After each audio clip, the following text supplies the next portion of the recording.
Hola, ¿qué tal? Buen día, ¿cómo están? Espero que bien. Acá les preparé otro video para poder ver 3 moléculas orgánicas que son las enzimas, los ácidos nucleicos y la molécula de ATP. Vamos a empezar por las enzimas. ¿Qué son las enzimas? No podríamos vivir si no las tuviéramos. ¿Por qué? Las enzimas son moléculas orgánicas que lo que tienen como función principal es catalizar, es decir, permitir que se lleven a cabo todas las reacciones químicas de nuestro cuerpo. Cada enzima está formada por una parte proteica y una parte no proteica. La parte proteica se llama apoenzima, ¿sí? Y la parte no proteica, que se llama no proteica porque puede estar formado por un ion, que puede ser hierro, magnesio, ¿sí? Se llama cofactor. Así que una parte proteica, apoenzima se llama, y una parte no proteica que se llama cofactor. ¿Por qué yo les decía por qué no podríamos vivir si no tuviéramos las enzimas? Las enzimas son moléculas orgánicas que habilitan, permiten, hacen que las reacciones químicas no solo se realicen, sino que sean eficientes, es decir, se puedan lograr muchos resultados. ¿Por qué? ¿Qué es lo que hacen las enzimas? Tienen 3 características que son básicas, muy importantes. Una es que son específicas, es decir, cada enzima cataliza quiere decir controla, regula, da lugar a que se lleve a cabo determinada reacción química, no cualquiera, determinada reacción química, son específicas. Una enzima se une, ¿por qué digo que son específicas? Una enzima se une a determinado sustrato, ¿sí? Es decir, hay un acoplamiento, hay un encaje, el acoplamiento es perfecto, cada enzima tiene una forma determinada para cada sustrato. Por eso digo que son específicas, que es la primera característica que tienen las enzimas. Son específicas, es decir, controlan, regulan, catalizan determinada reacción química.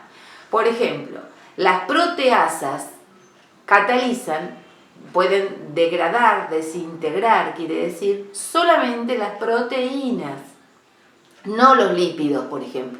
Para los lípidos hay otras enzimas que se llaman lipasas. Entonces, la mayoría de las enzimas, esa es otra característica importante para destacar, tienen el nombre tiene terminación en asa y del nombre de la enzima deriva la reacción química que catalizan. Si digo proteasa, cataliza, desintegra las proteínas. Si digo lipasa, desintegra los lípidos. Si digo nucleasa, desintegra los ácidos nucleicos. Si digo ATPasas, degradan la molécula de ATP, ¿sí? Entonces, eso en primer lugar. Cuando la enzima se une, se acopla a su sustrato específico, se forma un complejo que se llama complejo enzima-sustrato. Y ese acoplamiento se lo conoce como acoplamiento llave-cerradura. ¿Por qué? Porque así como yo no puedo poner una llave en cualquier cerradura, lo mismo es un sustrato en una enzima. El sustrato se acopla a la forma de la enzima y una vez que se produce la unión de ambos se forma el complejo. La enzima hace su función, y su función puede ser, por ejemplo, si es proteasa, es degradar la molécula de proteína, la degrada en sus unidades. ¿Qué significa sus unidades? Ya vimos en el video anterior, les expliqué que las unidades de las proteínas son los aminoácidos. Entonces, de una proteína, lo que hace esa enzima es degradarla en sus unidades. ¿Para qué? Dirán ustedes. ¿Por qué necesito que las enzimas actúen degradando a las moléculas orgánicas? Porque de esta forma, en esas unidades, pueden ser utilizadas, pueden atravesar el torrente sanguíneo y pueden ser empleadas por nosotros. Necesito aminoácidos, necesito las unidades de los hidratos de carbono, que son los monosacáridos, ¿sí? Por ejemplo, nosotros tenemos enzimas en todos los órganos de nuestro cuerpo. Cuando comemos una manzana, se me ocurre ahora, ¿sí? En nuestra saliva, tenemos enzimas. Por ejemplo, una es la amilasa. ¿Qué hará la amilasa? Toma el almidón. ¿Y qué es el almidón? Ya vimos, un hidrato de carbono. ¿Para qué lo toma? Para degradarlo en sus unidades, ¿sí? Entonces, esas unidades, que son los monosacáridos, pueden ser utilizados por nosotros. Viajan al torrente sanguíneo y son empleados como fuente de reserva, que ya también vimos que los hidratos de carbono son fuente de reserva inmediata. Y así con todos, con cada uno de los productos que comemos, actúan las enzimas, que hay enzimas que tengo en la saliva, hay enzimas que tengo en el estómago, hay enzimas que tengo en el intestino delgado, hay enzimas que, por ejemplo, están en el estómago que no están en otra parte, ¿sí? Hay enzimas que tengo en el intestino delgado y que no están en otra parte, están específicamente ahí porque cuando llegue el alimento a ese lugar, lo van a destruir. ¿Para qué? Para que pueda ser asimilado. ¿Me explico? Entonces, tengo la enzima, tengo el sustrato, tengo el complejo, la enzima hace su función, que es degradarlo en sus unidades. Una vez que la enzima hizo su trabajo, ese sustrato se divide en productos. Se liberan aminoácidos, por ejemplo. ¿A dónde van? A la sangre. La enzima no queda inutilizable, sigue siendo útil. ¿Para qué? Para otra reacción química igual o parecida. O sea, que venga otra vez otra proteína, la degrada, la destruye, obtiene los productos, queda vacía y así sigue y sigue y sigue la enzima haciendo su función una y otra vez. ¿Sí? Siempre con los mismos sustratos, recuerden. Específica, entonces. Eficiente. ¿Por qué eficiente? Porque de una misma enzima, yo dije, es reutilizable, es reciclable. Esto significa que en lugar de dar lugar a, por ejemplo, dar lugar a dos productos, puedo seguir produciendo nuevos productos. ¿Por qué? Porque la enzima sigue trabajando. ¿Me explico? Entonces, es muy eficiente. En lugar de tener 2 o 3 productos, puedo llegar a tener millones de productos. Y siempre usando la misma enzima. Muy eficiente. En poco tiempo tengo muchos productos. Y encima reutilizable la enzima. Y la tercera característica, que yo dije que eran 3, es que la enzima no se maneja sola, por decirlo de alguna forma. La enzima está sometida a controles. ¿Quién será el que controla la acción de la enzima? Primero tenemos controles genéticos, el ADN, que hoy vamos a hablar de eso. El ADN es el capo, el jefe, el que comanda, controla, regula todo lo que pasa en mi cuerpo. Y también está dentro de ese control el funcionamiento de las enzimas. Así que la enzima está sometida al control del ADN, o sea, el control genético. Y además, la enzima también tiene un control que depende de la temperatura y del pH. ¿Se acuerdan cuando yo les expliqué que las proteínas, si hay un cambio de temperatura o de pH, se pierden su forma, les había explicado, y se desnaturalizan? Bueno, con las enzimas pasa lo mismo. Como las enzimas son proteínas, cuando tenemos un cambio de temperatura o de pH, las enzimas se mueren. Por eso es que digo que las enzimas están sometidas a un control genético y a un cambio de temperatura o pH. Frente a un cambio de temperatura o pH desfavorable, la enzima muere y no tengo más de esa enzima, de esa proteína. Repito entonces, son específicas, a cada enzima va un sustrato específico, ¿sí? Son eficientes y están sometidas a controles de temperatura y de pH. Muy bien, eso con respecto a las enzimas. Los ácidos nucleicos. ¿Qué son los ácidos nucleicos? Son otras moléculas orgánicas que están formados por carbono, hidrógeno, oxígeno y nitrógeno también. Tenemos 2 tipos de ácidos nucleicos, el ADN y el ARN. Hace 67 años, Watson y Crick, 2 científicos, descubrieron la estructura de la molécula de ADN. Se llaman ácidos nucleicos porque se encuentran ubicados dentro del núcleo y el núcleo está ubicado dentro de la célula. O sea que los tenemos en los lugares más protegidos. Hay diferencias entre la molécula de ADN y la molécula de ARN. No son iguales. ADN, obviamente ya lo saben, significa ácido desoxirribonucleico y ARN, ácido ribonucleico. Yo dije recién que hay similitudes y hay diferencias. Los dos están formados por 3 componentes básicos, fundamentales y que sí o sí tienen que saberlos ustedes. ¿Qué son? Los dos tienen bases nitrogenadas, los dos tienen azúcar y los dos tienen grupo fosfato. El grupo fosfato es lo que tienen igual. En ambos, en el ADN y en el ARN, el grupo fosfato es exactamente igual. Pero las bases nitrogenadas y el azúcar no. El ADN, los dos tienen 4 bases nitrogenadas. ¿Sí? Los dos tienen 4 bases nitrogenadas. Lo que pasa es que hay diferencias. El ADN tiene 4 bases nitrogenadas que son adenina, timina, citosina y guanina. Que yo les digo esta regla mnemotécnica para que se la acuerden siempre. Aníbal Troilo, Carlos Gardel. Adenina, timina, citosina, guanina. ¿Sí? Mientras que el ARN, en lugar de timina, tiene una base nitrogenada que se llama uracilo. Las otras son iguales. Adenina, uracilo, citosina, guanina. ¿Sí? El azúcar del ADN, bien fácil.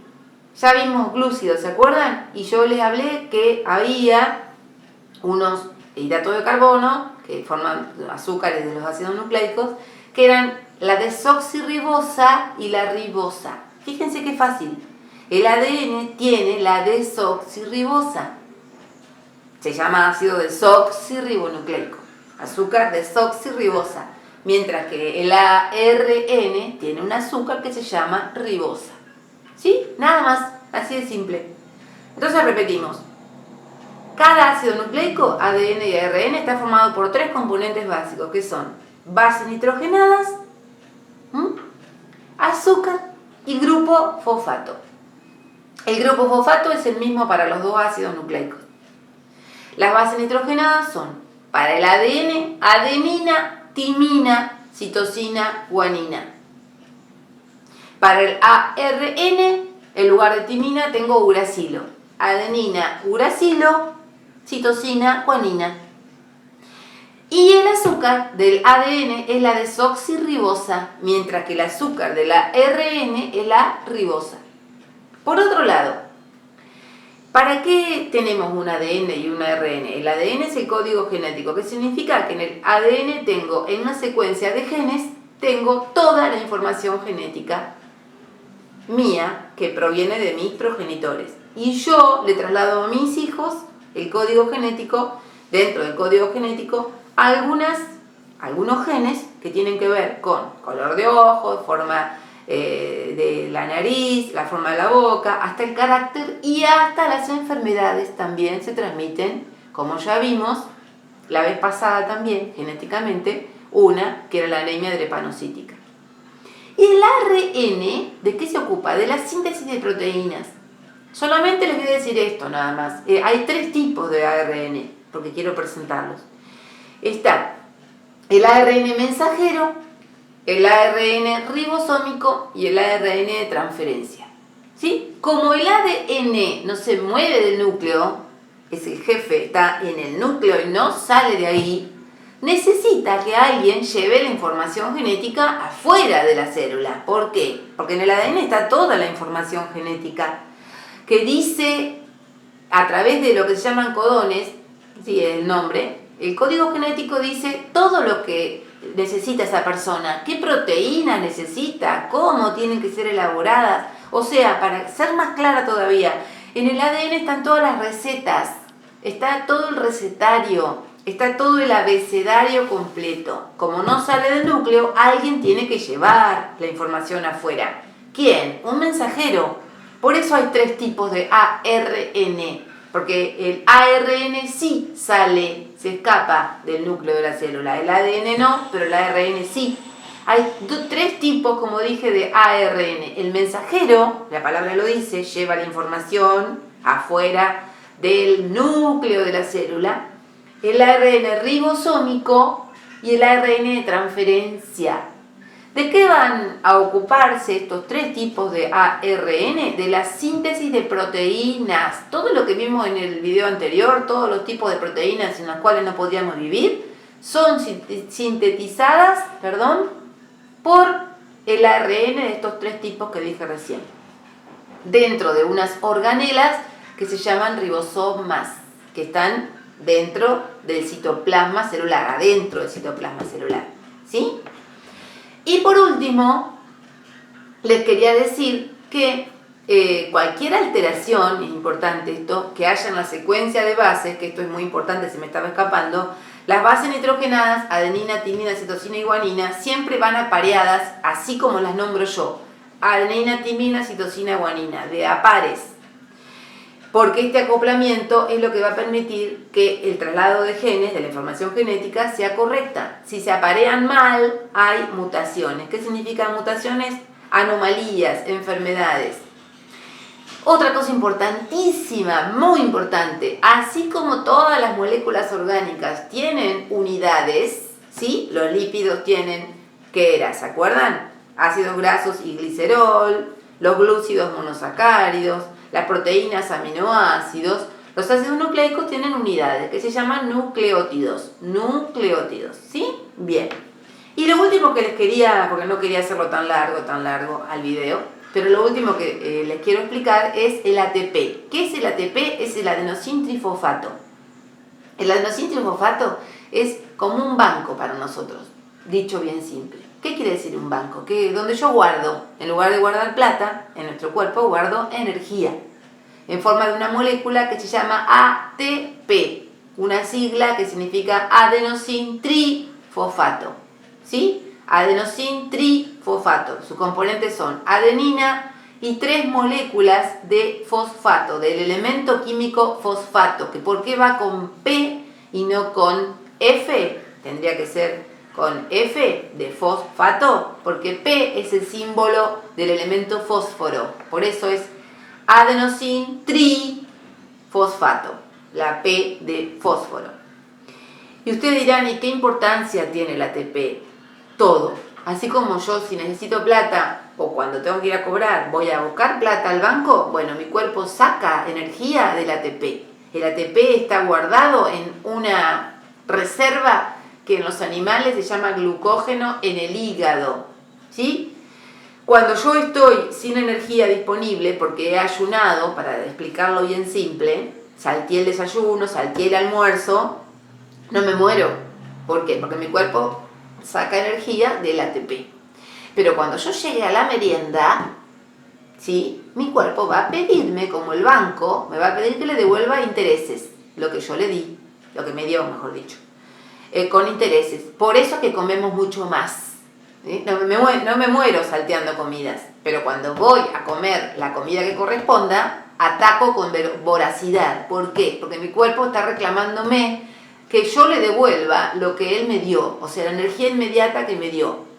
Hay 2 formas de recuperar energía. Una se llama respiración celular aeróbica y otra se llama respiración celular anaeróbica. La respiración celular aeróbica, las 2 se llevan a cabo dentro de una organela que se llama mitocondria. Tenemos muchas mitocondrias, voy a tratar de no irme mucho, pero tenemos muchas mitocondrias en las células, pero depende del gasto energético que tiene cada célula, es donde tenemos más cantidad de mitocondrias. Por ejemplo, piensen, ¿dónde tendré más mitocondrias?